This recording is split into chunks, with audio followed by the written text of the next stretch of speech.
Every time the girl was beaten, her sister's illness would improve slightly, as only the girl's screams of pain could ease her sister's suffering.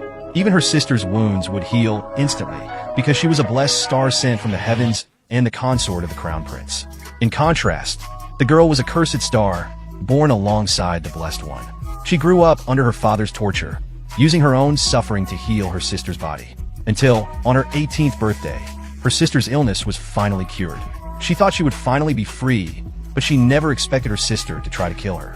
Not only did her sister order the cruelest servants to torture her to death, but she also had her corpse thrown into the farthest cemetery, fearing that her vengeful soul would return.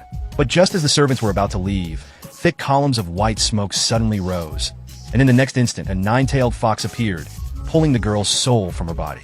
Kneeling before the fox, she begged it to help her take revenge in exchange for her body and soul.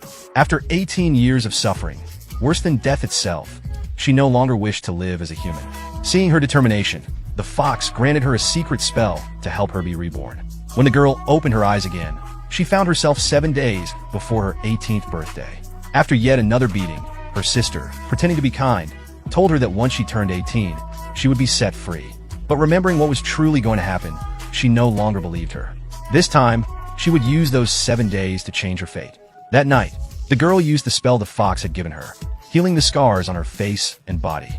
Then, dressed in fine silk, she sneaked into the room where the crown prince was taking his bath. The prince suffered from a deadly illness, and since her sister had always been weak, even though they had been married for years, they had never consummated their marriage. Since the girl still had the body of a maiden, her blood was the only cure to ease the prince's disease. Tempted by her presence, the prince could not resist and instinctively bit her wrist. At that very moment, her sister arrived, but the prince quickly hid the girl behind him, making up an excuse to send her away.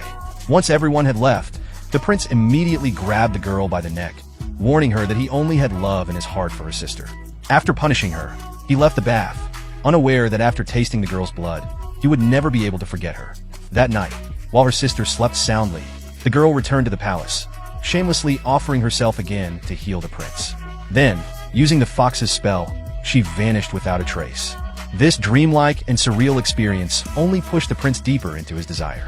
When questioned by his wife, he could only lie, claiming he had suffered a nightmare.